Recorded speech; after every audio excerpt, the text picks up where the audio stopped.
अस्सलाम वालेकुम friends, welcome to cottage short. आज हम करेंगे लेक्चर नंबर 8 कोऑपरेटिव सोसाइटी का। ठीक है, ये है MGT 211 का।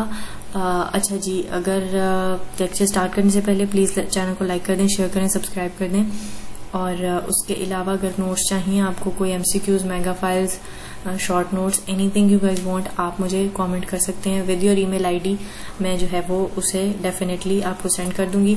अच्छा जी, कोऑपरेटिव सोसाइटी हम लेसन नंबर 8 स्टार्ट करें। एक भाई ने रिक्वेस्ट की है कि 8 से 14 लेक्चर्स अपलोड हो जाएं तो उनकी मदद हो जाएगी। तो I will definitely try my level best. Lecture 8 upload हो रहा है आज और बाकी भी इंशाल्लाह जल्दी हो जाएंगे। अच्छा जी, कोऑपरेटिव सोसाइटी क्या होती है?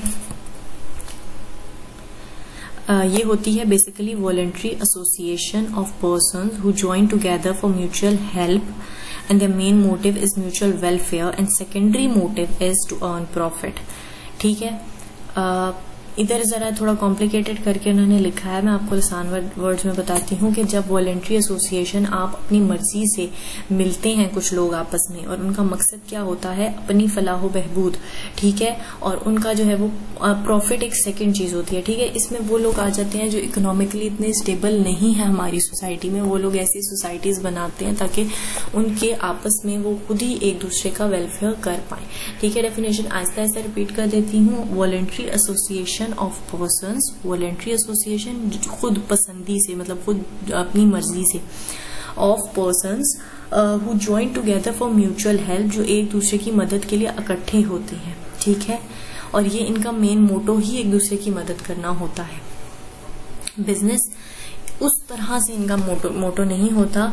हाँ, ये अर्न करने की कोशिश जरूर करते हैं, लेकिन इनका मेन मोटो ये होता है कि हमने वेलफेयर लेना है।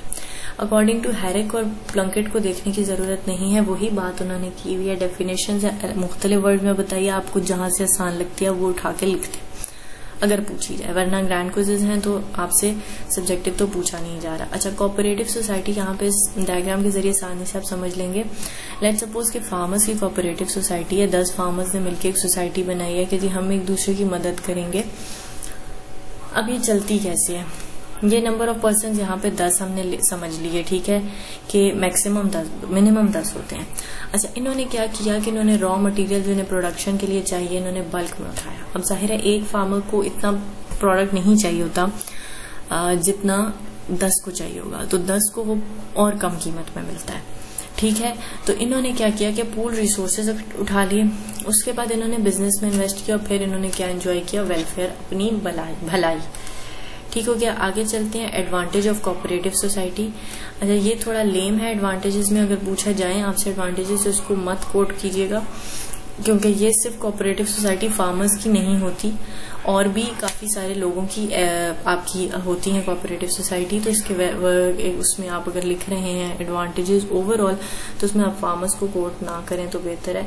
लेकिन यहाँ पे अच्छा, इसमें लिखा हुआ यही है कि फार्मर्स को क्या होता है कि ये चीजें लो प्राइसेस में मिल जाती हैं जब वो कोऑपरेटिव सोसाइटी में होते हैं, और फिर वो उससे हाई प्रॉफिट अर्न करते हैं, जिसमें उनकी कॉस्ट थोड़ी कम हो जाती है। इजी फॉर्मेशन, कोऑपरेटिव सोसाइटीज बनाना आसान है, कोई खास लिखत पढ़त नहीं होती है। अगर जो है वो आप करा लें थोड़ी रजिस्ट्रेशन तो वो अच्छा है, ना कराएं तो कंपलसरी नहीं है, लेकिन ना वो इतनी एक्सपेंसिव है और ना इतनी मुश्किल है।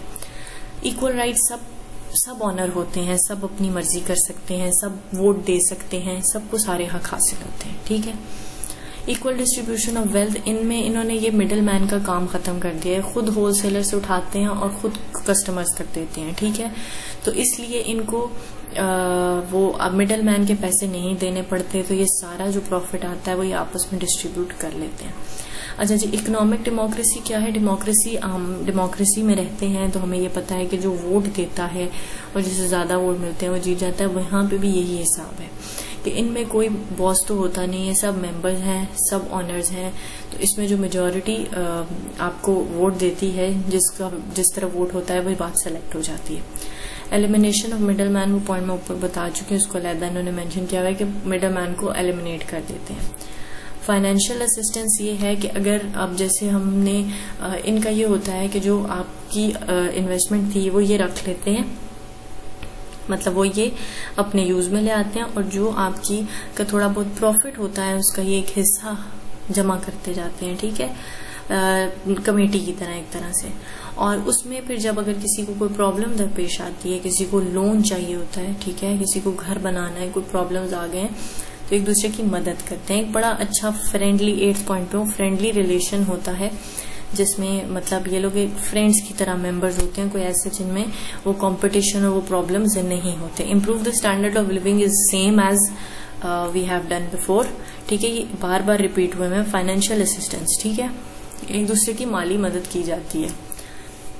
इंक्रीज इन एम्प्लॉयमेंट, ये काफी जो है वो जब इनका काम, अगर ये अब छोटे पैमाने पे सोसाइटीज तो नहीं है, लेकिन जब इनकी बड़ी सोसाइटीज होती हैं तो काफी लोगों को एम्प्लॉयमेंट देते हैं, ठीक है, ये काफी बीच में काम ऐसे हो जाते हैं जो इनके एम्प्लॉयज कर रहे होते हैं, तो ये एम्प्लॉयमेंट का जरिया बनते हैं। लायबिलिटी कम से कम है, क्योंकि जाहिर है जितने मेंबर्स होंगे और उनकी जितनी इन्वेस्टमेंट होगी उसी हिसाब से उनकी लायबिलिटी होगी, तो वो कम हो जाती है।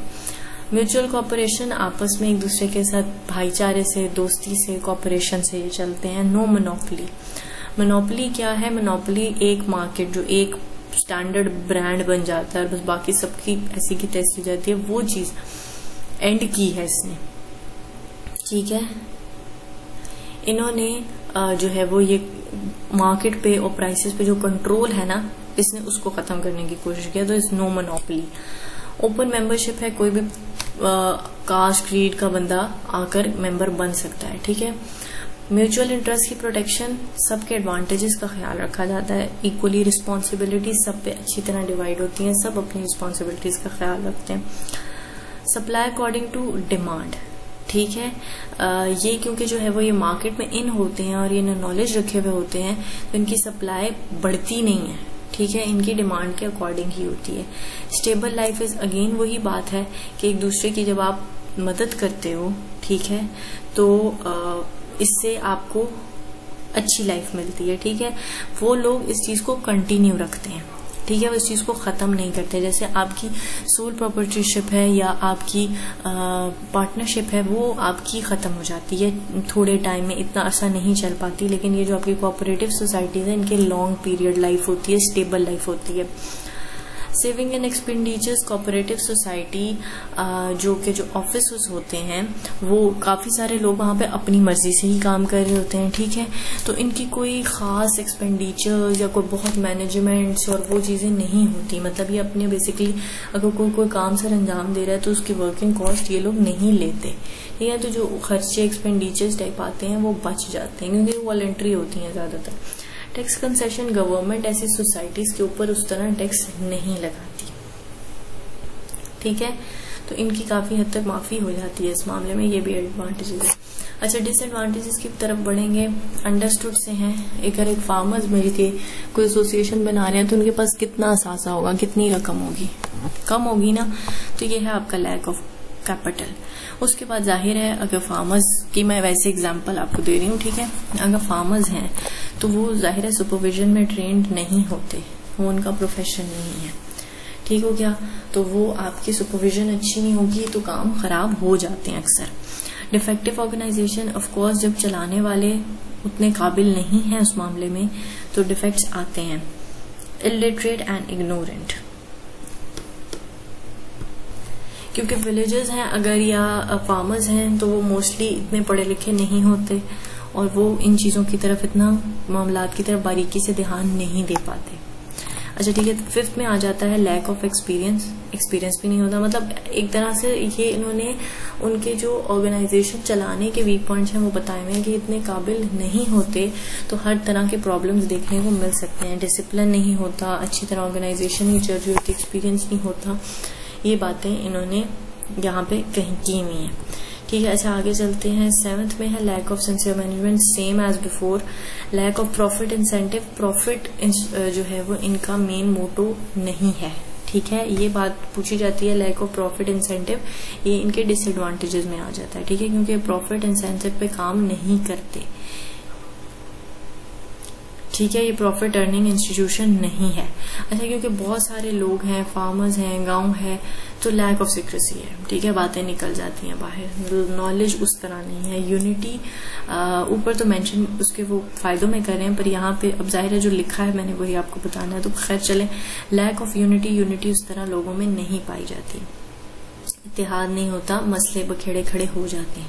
टेक्नोलॉजी का यूज नहीं करते तो भी प्रॉब्लम्स आती हैं, क्योंकि आजकल के जमाने में टेक्नोलॉजी मास्ट हो चुकी हैं। पब्लिक का कॉन्फिडेंस ऐसे लोगों पर नहीं होता जिनमें इतने सारे, जिनकी मैनेजमेंट में फ्लॉज हों। ज्यादा लोग हैं तो जितने ज्यादा लोग होते हैं उतना ही डिसीजन डिलेड हो जाता है, ठीक है। उसके अलावा आखिरी है हमारे पास गवर्नमेंट कंट्रोल।